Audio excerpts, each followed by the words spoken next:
Good morning, students. Today we are going to start a new chapter, that is our fifth chapter, acid, bases and salts. Okay, let us see table number 5.1. In this table you have to indicate what is the taste of these substances which you are using in your daily food or it is present in your kitchen. You have to write the taste of these things. Okay, let us see. Lemon juice, what is it? It is सोर, तो आप इसमें सोर लिखेंगे. ठीक है. Orange juice, this is also सोर. Vinegar, सोर. कर्ड, सोर. जो चीज़ें खट्टी होती है बच्चों, सब के लिए हम सोर लिखेंगे. टैमरिंड, सोर. शुगर का कोई टेस्ट नहीं है, ना तो सॉर है ना तो बिटर है. इन्हीं दोनों में से आपको लिखना है, तो आप यहाँ पे एनी अदर लिखोगे या स्वीट लिखोगे. ठीक है. कॉमन सॉल्ट, ये भी सॉल्टी है, ना तो सॉर है ना तो बिटर है.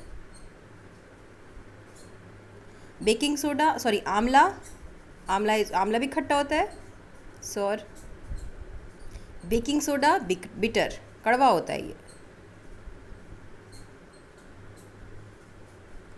ग्रेप्स, सोर, खट्टे होते हैं अंगूर.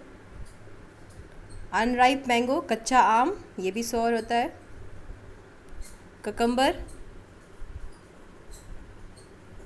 का क्या टेस्ट होता है? ककम्बर भी हम लोग बिटर ही कह सकते हैं. कड़वा होता है कभी कभी तो, और कभी कभी कोई टेस्ट नहीं होता उसका. तो आप यहाँ पे एनी अदर भी लिख सकते हो, एनी अदर. तो ये टेबल आप सबसे पहले जब चैप्टर स्टार्ट करेंगे तो ये टेबल आप लिखेंगे. ठीक है, आप ये टेबल बनाएंगे, टेबल नंबर 5.1. ठीक है बच्चों, ये टेबल हमने क्यों बनाया?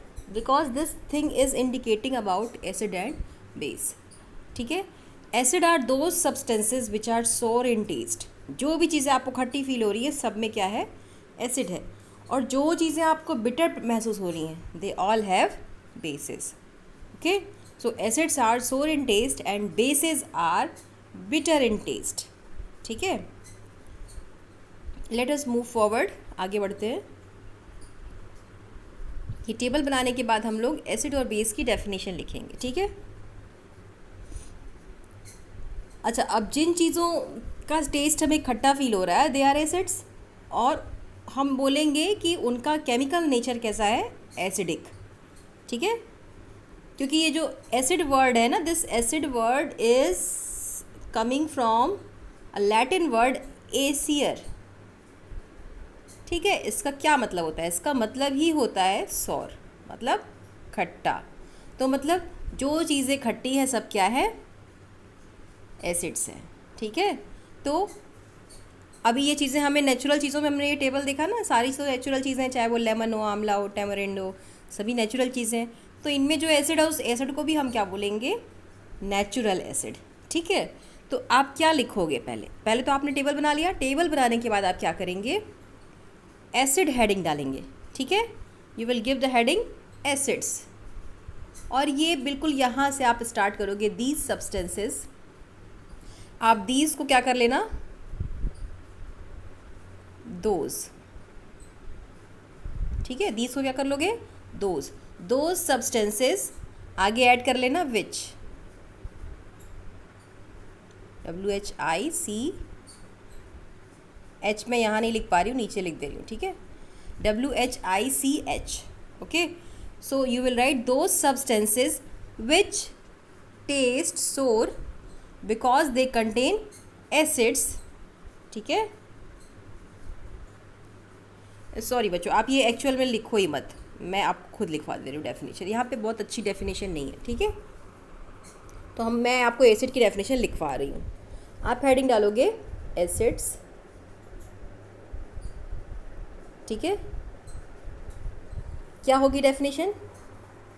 पहले तो हम यही लिखेंगे, it is coming from Latin word. पहले हम लोग एक अलग से लाइन में लिखेंगे acid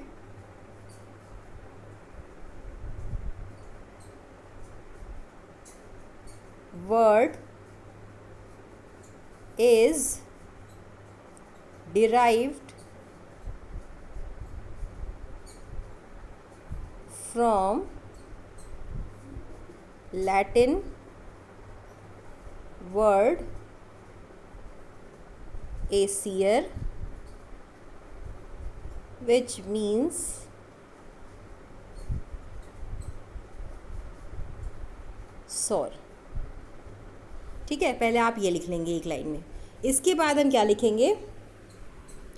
late me use some other page for this. या मैं इसको अभी रब करती हूँ. ठीक है, आपने आई होप के लिख लिया होगा. Acid word is derived from Latin word easier which means सोर. इतना लिखने के बाद हम एसिड की डेफिनेशन लिखेंगे. क्या है definition? What is the definition of acid?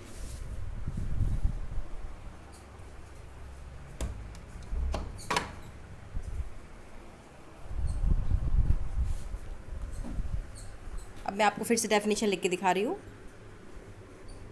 ये एसिड की डेफिनेशन है. एसिड्स आर दोज substances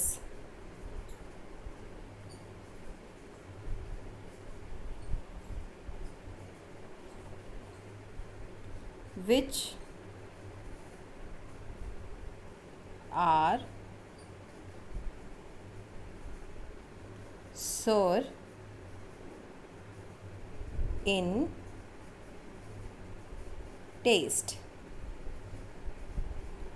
ठीक है, तो आपको समझ में आ गया आपको एसिड में क्या क्या लिखना है. आपको एसिड में पहले तो लिखना है कि acid word is derived from Latin word easier which means सोर. उसके बाद आपको डेफिनेशन लिखनी है. एसिड्स आर दो substances which are sour in test. ठीक है, आगे इसी में हम ऐड करेंगे and their nature is acidic. ठीक है, and their nature is acidic. तो ये हो गई हमारी एसिड्स की डेफिनेशन और हमने एसिडिक भी लिख लिया. ठीक है, अब ये सारे सब्सटेंसेस जो हमने अभी देखा जो नेचर से हमें मिल रहे थे, चाहे वो टैमरिंड हो, लेमन हो, ये सब जितने भी खट्टी चीज़ें हैं दे ऑल कंटेन्स एसिड. तो इनमें जो एसिड है उसको हम लोग कौन सा एसिड बोलेंगे? Natural acid. ठीक है बच्चों, okay. Now we will write the definition of bases. इतना लिखने के बाद आप हेडिंग डालोगे बेसिस.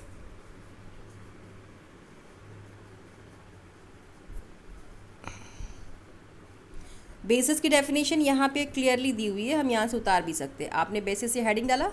बेसिस क्या है? जो कड़वे लगती हैं चीज़ें हमें. ठीक है, तो आप यहाँ से लिखोगे सब्सटेंसेस लाइक दीज काट दीजिएगा. ठीक है, सब्सटेंसेस यहाँ फिर ऐड कर लीजिएगा which are bitter in taste and feel soapy on touch are known as basis.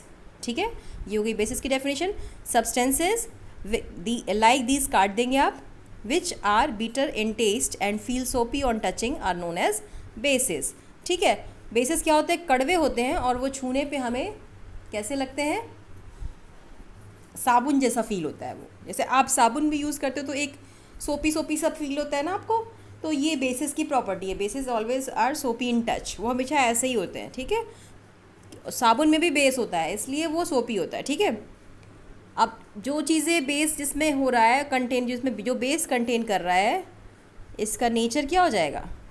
Basic. ठीक है, the nature of such substances is said to be basic. तो इतना आप बेस में लिखोगे और एसिड में क्या लिखोगे ये मैंने आपको लिखवा दिया.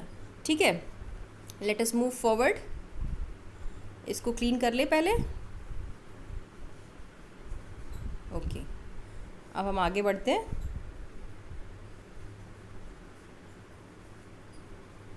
ककुम्बर में भी आप ककुम्बर को भी फील करो तो वो बिटर होता है और बिटर के साथ साथ वो क्या करता है? सोपी भी लगता है छूने पे थोड़ा सा. तो आप ककुम्बर में भी बेस नहीं लिखेंगे हम. ककुम्बर में क्या लिखेंगे? एनी अदर भी लिख सकते हो या आप चाहो तो उसको बिटर भी लिख सकते हो ककुम्बर को. ठीक है, जो भी हमने पहले लिखा था. तो आप एनी अदर भी लिख सकते हो ककुम्बर में और बिटर भी लिख सकते हो. ठीक है, अब हम आगे बढ़ते हैं. ठीक है, ये इन चीज़ों को तो हम टेस्ट कर लिया. हमने टेस्ट करके बता दिया कि कौन सी चीज़ कड़वी है और कौन सी चीज़ खट्टी है. तो जो चीज़ कड़वी है उसको हमने क्या कह दिया? बेस, और जो चीज़ कड़वी नहीं है उसको हमने कह दिया एसिड। जो खट्टी है उसको हमने एसिड कह दिया, जो कड़वा है उसको हमने बेस कह दिया। पर क्या आप हर चीज़ को टेस्ट करके ही बता पाओगे कि उसमें एसिड है या बेस है? अगर लैब में ढेर सारे एसिड रखे होंगे तो क्या हम उसको टेस्ट करेंगे? अगर हम उसको टेस्ट करने की कोशिश करेंगे तो हमारे अंदर की सारी चीज़ें जल जाएंगी। Acid are very corrosive in nature, ये जिस सरफेस पे गिरते हैं उसको ख़राब कर देते हैं, ठीक है। तो अब हम ऐसी चीज़ों का पता कैसे लगाएंगे कि उसमें एसिड है या नहीं है? तो इसके लिए हम लोग जिस सब्सटेंस का इस्तेमाल करते हैं उसको बोलते हैं इंडिकेटर्स। क्या बोलते हैं? इंडिकेटर्स।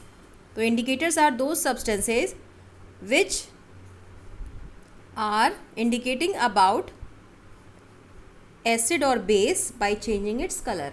इंडिकेटर वो सब्सटेंस होते हैं जो अपने कलर को चेंज करके ये हमें बताते हैं कि जो सब्सटेंस आपने उसमें मिक्स किया है वो एसिड है या बेस है, ठीक है। जैसे आपने कभी हल्दी देखा होगा, हल्दी यानी टर्मरिक। अगर आपके कपड़ों पे करी गिर जाती है तो जब आप उस पर साबुन लगाते हो तो वो करी का कलर क्या हो जाता है? येलो से क्या हो जाता है? वो रेड हो जाता है। इसका मतलब साबुन इज़ अ बेस। साबुन को जब हम कपड़ों पे लगाते हैं हल्दी पे तो हल्दी अपना कलर चेंज करती है। तो क्या हम जब भी किसी पेस्ट में हल्दी को डालेंगे, टर्मरिक को डालेंगे, तो वो येलो से किस में कन्वर्ट हो जाएगा? रेड कलर में। इसका मतलब हमें ये पता लग जाएगा ना कि वो चीज़ में क्या प्रेजेंट है। जिस चीज़ ने उसका कलर येलो से रेड कर दिया वो चीज़ क्या होगी? बेस होगी, ठीक है। तो इसी तरीके से कई सारे सब्सटेंसेस होते हैं जो अपने कलर को चेंज करके हमें बताते हैं कि किसी सब्सटेंस में एसिड है या बेस है, ठीक है। तो उनको हम लोग बोलते हैं इंडिकेटर्स। क्या बोलते हैं? इंडिकेटर्स। तो अभी हम लोग इंडिकेटर्स की डेफिनेशन लिखेंगे। आपको इंडिकेटर्स दिख रहा होगा, ठीक है। यहाँ से स्टार्ट करेंगे। ये बच्चों पूरा पैराग्राफ ही आपको लिखना है, पूरा पैराग्राफ इंडिकेटर के बारे में। इसमें सब कुछ दिया हुआ है। Special type of substances are use to test whether a substance is acidic और basic. These substances are known as indicator. The indicators change their color when added to a solution containing an acidic or a basic substance. Turmeric, litmus, china rose petals, etc. are some of the naturally occurring indicators. इसमें indicator की definition भी दी हुई है, indicators क्या करते हैं ये भी दिया हुआ है, और साथ ही साथ इसमें इंडिकेटर्स के कुछ नेचुरल इंडिकेटर्स के एग्जाम्पल भी दिए हुए हैं, जैसे turmeric, litmus and China rose petals, जिसको हम लोग गुड़हल भी बोलते हैं, ठीक है। तो ये पूरा पैराग्राफ आप इंडिकेटर्स हेडिंग डाल करके लिख लोगे, ठीक है। Let us move further. आगे बढ़ते हैं हम लोग। आगे बढ़ेंगे तो हमें ये कुछ चार्ट दिखाई दे रहा है। अगेन ये चार्ट क्या है? इसमें कुछ एसिड्स के नाम दिए हुए हैं और कुछ बेसिस के नाम दिए हुए हैं, और ये बताया गया है कि वो चीज़ किस सब्सटेंस में मिलती है, ठीक है। आपको ये चार्ट बनाना है और इसको याद भी करना है। कल आप मुझे याद करके, अभी आप मुझे सुनाना चाहें तो आप मुझे भी अपनी ऑडियो रिकॉर्ड करके भेज सकते हैं याद करके, या आपको लगता है कि it is very time taking and wastage of time तो आप अपने घर में अपने फादर मदर किसी को भी ये याद करके सुना सकते हो, ठीक है। अगर आपको बात समझ में आई तो आपको ये पूरा चार्ट की, जैसे मैंने आपसे पूछा एंड स्टिंग में क्या पाया जाता है, तो आपको याद होना चाहिए फॉर्मिक एसिड, ठीक है। या मैंने आपसे पूछा साइट्रस फ्रूट जैसे ऑरेंजेस या लेमन होता है उसमें कौन सा एसिड होता है, तो आप बताओ कि साइट्रिक एसिड, ठीक है। तो ये टेबल इस तरीके से आपको पूरा याद होना चाहिए। तो आप मुझे भी भेज सकते हो याद करके ये ऑडियो अपनी, या आपको लगता है कि आप अपने पेरेंट्स को सुना सकते हो तो आप अपने फादर मदर या सिस्टर ब्रदर किसी को भी इसको याद करके ज़रूर सुनाइए। ये पूरी लाइफ में आपके काम आएगा कि किस चीज़ में कौन सा एसिड या कौन सा बेस होता है, ठीक है। तो अभी आप पहले इस चार्ट को बनाएंगे फिर इसको याद करेंगे, ठीक है। तो एसिटिक एसिड किस में होता है बच्चों? विनेगर में होता है। विनेगर जो हम लोग अचार वगैरह में भी डालते हैं, या विनेगर आप जब सॉसेस यूज़ करते हो, जैसे कुछ चाउमीन या पास्ता वगैरह बनाते हो तो वहाँ भी विनेगर यूज़ होता है, ठीक है। एंड स्टिंग में फॉर्मिक एसिड, एक्चुअली एंड का नाम ही फॉर्मिका होता है, उसी के नाम से ये फॉर्मिक एसिड कहा जाता है, ठीक है। साइट्रस फ्रूट्स में साइट्रिक एसिड होता है, ठीक है। साइट्रस फ्रूट यानी ऑरेंजेस, लेमन्स, इसमें क्या होता है? साइट्रिक एसिड, ठीक है। कर्ड इज़ ऑल्सो सोर इन टेस्ट, कर्ड भी खट्टा ही होता है, तो उसमें कौन सा एसिड होता है? लैक्टिक एसिड, ठीक है। स्पाइनेच यानी पालक, पालक में भी ऑक्सैलिक एसिड होता है, ठीक है। आंवला या साइट्रस फ्रूट में एस्कॉर्बिक एसिड होता है, ठीक है। एस्कॉर्बिक एसिड का दूसरा नाम विटामिन सी भी है, ठीक है। तो अगर आपसे कोई पूछे विटामिन सी में कौन सा एसिड होता है, तो आप बताओगे एस्कॉर्बिक एसिड, ठीक है। The last one is tamarind grapes या अनराइप मैंगोज में क्या होता है, टार्टरिक एसिड। ये आपको याद करना है, ठीक है। Now the name of base is calcium hydroxide. Calcium hydroxide is found in lime water. Lime water हम लोग किसको बोलते हैं, जो चूने का पानी होता है, जैसे चूना जो पेंट करते हैं, जिससे हम लोग वाइट वॉश करते हैं, that is called lime water, ठीक है। अमोनियम हाइड्रोक्साइड होता है किसमें, विंडो क्लीनर, जो हम लोग खिड़कियों वगैरह को साफ़ करने के लिए यूज़ करते हैं, उसमें क्या होता है, अमोनियम हाइड्रोक्साइड, ठीक है। सोप में क्या होता है, सोडियम हाइड्रोक्साइड या पोटेशियम हाइड्रोक्साइड, ठीक है। ये सभी बेसेस हैं, ठीक है। इसके अलावा मैग्नीशियम हाइड्रोक्साइड किसमें होता है, milk of magnesium. Milk of magnesia ये लैब में होता है, जब मैं आपके स्कूल रीओपन होंगे तो मैं आपको मिल्क ऑफ मैग्नीशिया दिखाऊंगी, ठीक है। इसमें भी इसमें भी बेस होता है, ठीक है। तो आपको ये पूरा चार्ट बच्चों बनाना है और इसको याद करना है। तो आप सारे लोग ये चार्ट ड्रॉ करोगे, ड्रॉ करने के बाद इसको याद करने की कोशिश करोगे, और याद जैसे ही हो जाए तो आप मुझे अपनी ऑडियो याद करके भेजोगे, ठीक है। और इसके आगे की चीज़ें हम लोग कल डिस्कस करेंगे। आगे हम ये जो है वो इंडिकेटर्स के बारे में डिटेल में पढ़ेंगे, नेचुरल इंडिकेटर्स के बारे में एक एक करके हम डिटेल में पढ़ेंगे, ठीक है। तो यहाँ से हम लोग अपना लेक्चर कल स्टार्ट करेंगे, ठीक है। तब तक आप मुझे ये कंप्लीट करके और याद करके सुनाइए, और सारे लोग अपनी अपनी नोट्स कंप्लीट कर लीजिए। Thank you very much.